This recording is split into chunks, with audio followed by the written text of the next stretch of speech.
So I came up with another analogy, much safer. All right, so what do I have here? Tile. What shape is this? Square. Square. All right. And in society, back in the day, when you were considered a square, what were you considered? A nerd. Outdated, out of touch, right? A square. But what if I take this square and I do this? Now what is it? A diamond, and diamonds are what? One of the most precious and valuable stones that we have, right? So now here's what I'm going to do today within this 20 minutes, or 15 and a half now. I'm going to take you from this to this. I'm going to tweak your thinking from this to this. Now notice what I did not do. I didn't change the shape. I didn't change the color. I didn't change the size. I didn't change anything. All I did was go from here to here. So now I've gotten rid of all the excuses. You can't say, oh, I'm too fat, or I'm too skinny, or I'm too old, I'm too young, I'm black, I'm white, I'm this. No. All we have to do is change our thinking and go from here to here, right? All right, so we'll do that. Now, when I was flying a single-engine airplane when I first started flying, my instructor would, so if let's say I'm at 5,000 feet and I'm flying along, my instructor would say, so let's say I'm at 5,000 feet, and pretty soon the airplane, if I just let it sit there, it would go to 5,100 feet, 5,200 feet, 5,300 feet, or it would get off its heading. And my instructors would say, hey, 5,000 feet, where are you supposed to be? He says, don't let it get off of there. And he said, don't let the airplane tell you what to do. You tell the airplane what to do, right? So remember that. He says, don't let the airplane tell you what to do. You tell the airplane what to do. Now, that airplane, when I'm flying along, it wasn't me, but it's taking me where I need to go, right? It's housing me. Where's the real you? On the inside, right? But your body is taking you where you need to go and where you desire to go. So I'm telling you, don't let your body tell you what to do or tell you where to go. You tell it where to go. If you tell it that I can't afford something or I can't do something, what's going to happen?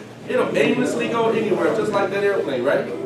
But I had to say, hey, stay on this heading, stay on this altitude. This is where I'm going, and I was going to get to my destination. Now, when I took off, there was a law in effect, right?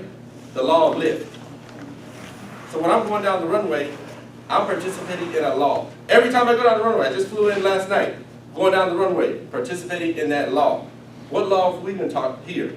Law of what? Law of faith. So it's a law, and it has to work. What would shock me is if that airplane was going down the runway and it didn't get off the ground. That would shock me because I'm participating in law. So it has to work. Same thing with you. We're participating in that law of faith. That law has to work for us. Now, that law will get the airplane up in the air, right? But everything has to be working on that airplane. Engine has to be working, parts have to be working. We have to constantly work. So same thing. Faith can get us there or get us in motion, but we have to put some work behind it. Have to get going. I tell people all the time, I could have sat all day and confessed I was going to be a pilot. And I'd still be confessing today, unless I went out to the airport and got in the airplane and started flying. And I'll be here now. Now, the amazing thing is when I first started in this airplane, I'm sitting there and I remember the first time I took my wife and her friend in the airplane. I first got my pilot's license. The ink is pretty fresh on there. You can wipe it off. So, now, she's sitting there and my wife's in the front and her friend's in the back, and we all got headsets on. We can hear everybody, talking. And I'm flying along and they go, oh, look at this, look at that. Oh, I can see this. They're excited. And so I'm going, hey, listen, be quiet, I'm trying to fly.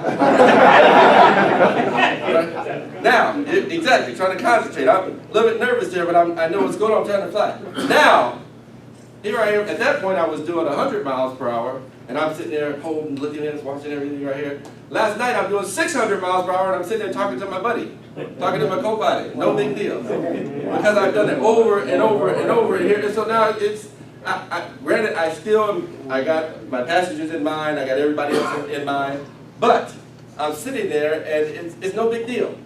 Because I practice that thing over and over and over and over again. Same thing with us. We practice that law of faith over and over and over again. Then you get right into it. And you'll be surprised if, like I said, when I'm going down the runway, If the airplane's not going to get off the ground, that's going to shock me. But I know it's going to get off the ground. Not even in the back of my mind when I'm going down the runway am I thinking, is this thing going to get off the ground? No, because I know it is, right? Amen. Amen.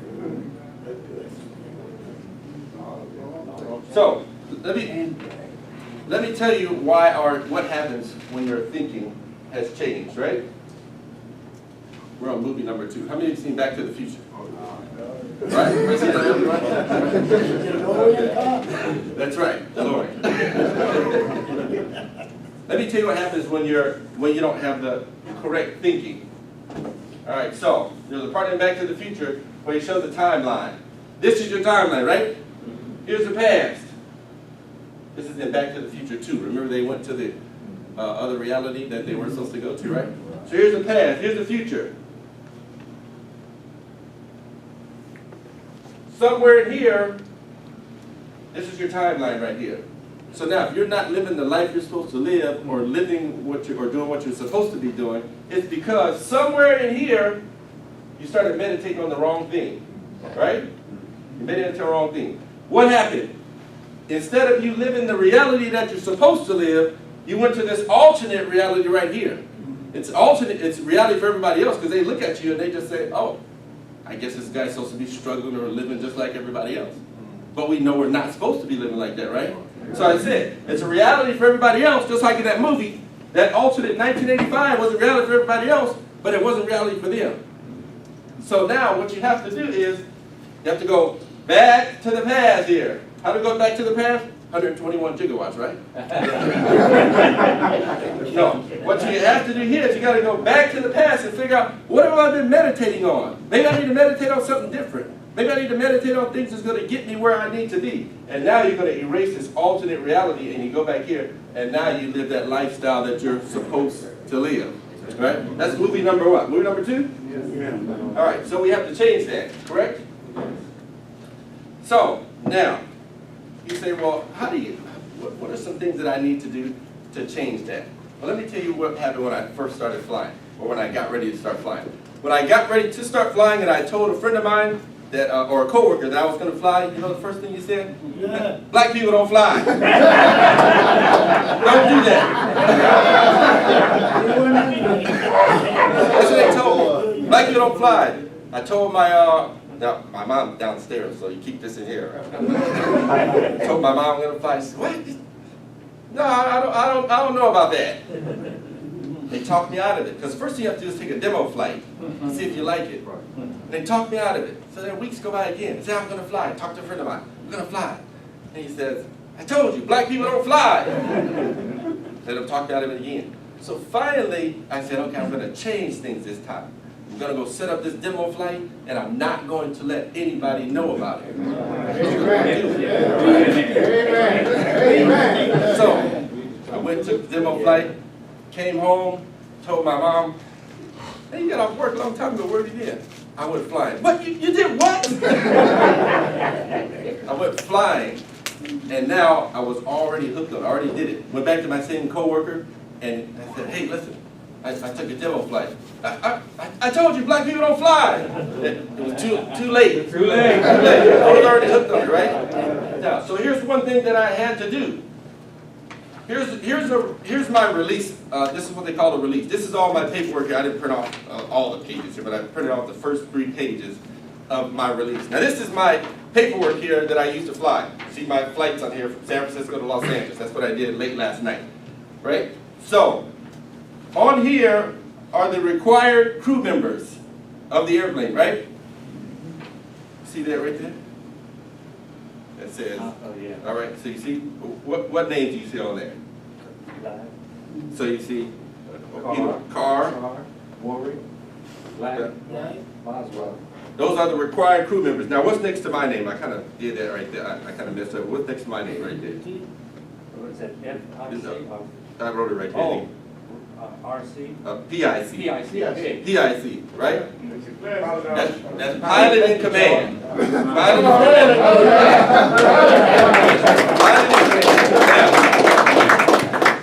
I tried to get him to put HNIC.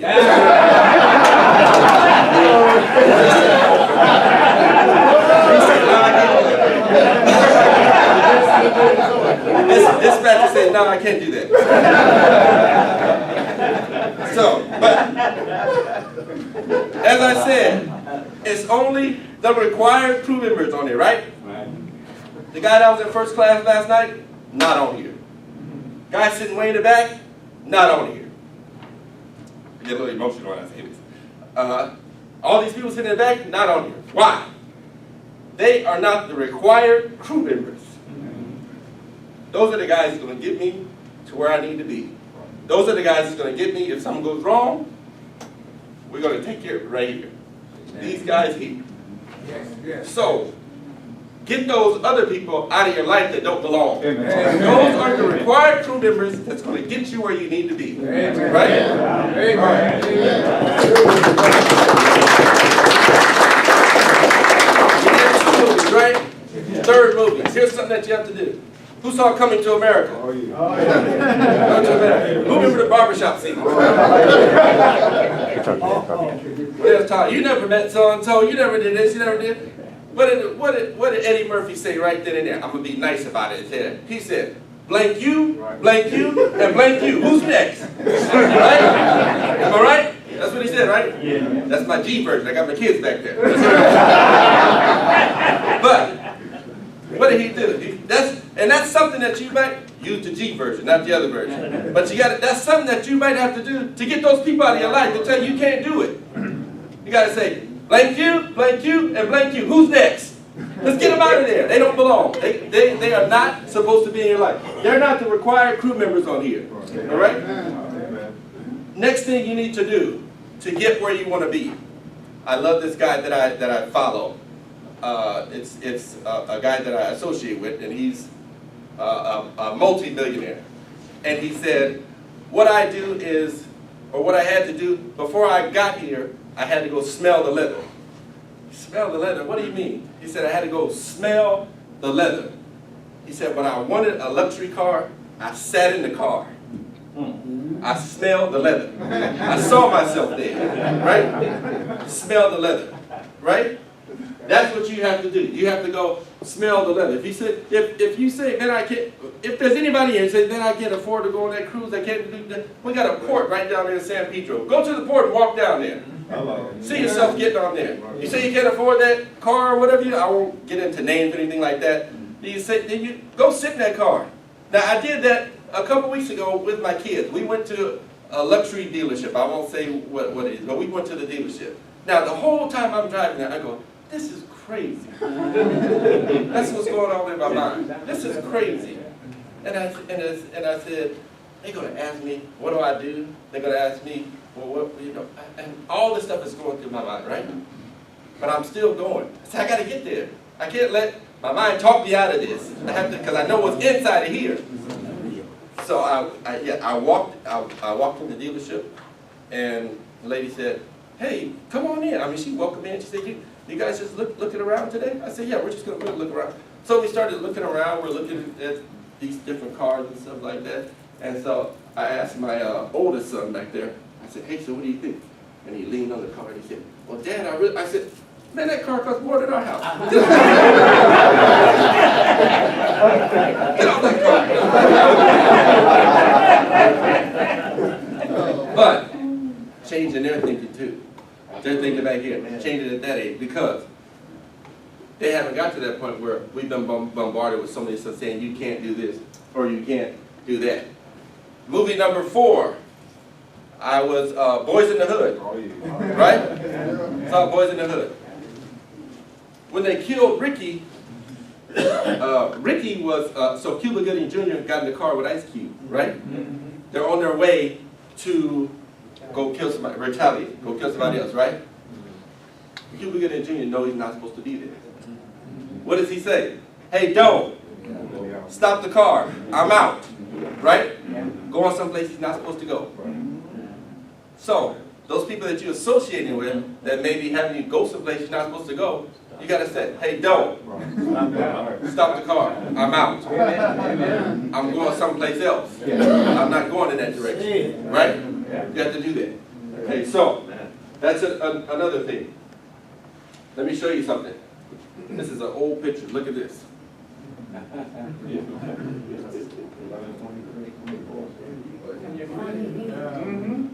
Before I even stepped in the cockpit of an airplane, before I even flew, I had a guy, a coworker of mine, we got in an airplane that they were doing maintenance on, because I used to work in maintenance. And I got in the airplane and I said, hey, come take a picture of me in this airplane. What he did. When I became an airline pilot, I called him up and I said, hey, guess what I'm doing? Because we were long gone, he was doing something else. I called him, guess what I'm doing? He says, what? I said, man, I became an airline pilot. Oh, man, that's awesome. I said, you remember taking that picture? He said, I don't even remember taking that picture. He didn't, but I did, right? Because I had something to look at. I had something to say, hey, when things were coming against me, or things trying to stop me, I could look at this. I'm not concerned about what's trying to stop me. I know where I'm going, right? When I'm flying in an airplane, sometimes there's thunderstorms ahead of me. Things ahead of me. What do?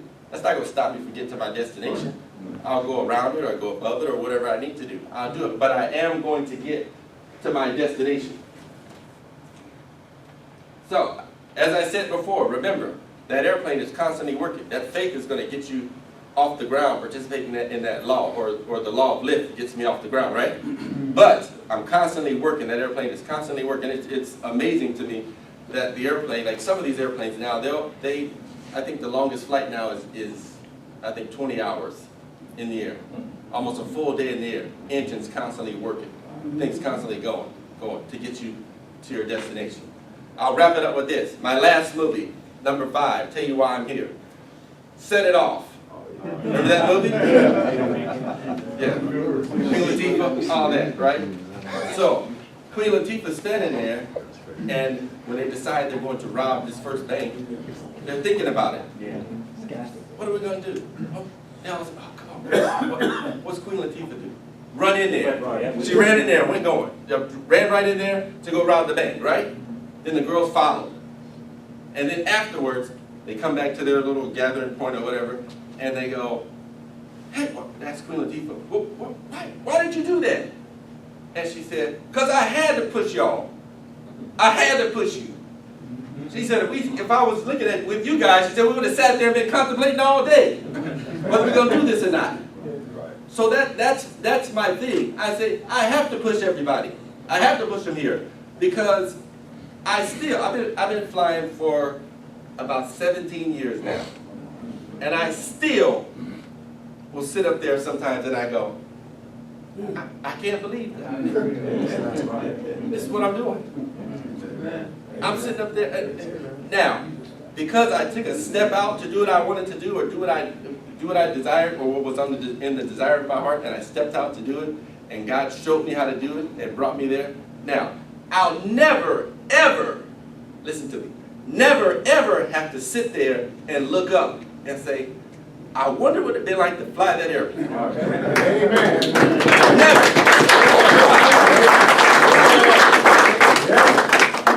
Now I'm here to tell you, you can do the same thing. Whatever is in the desire of your heart, you can do that. Don't let anybody talk you out of it. Don't let anybody stop you. You can do whatever you have on the inside of your heart. Thank you very much. If you have any questions or want to talk afterwards, after Carl finishes, I'll be in the back. All right? Thank you.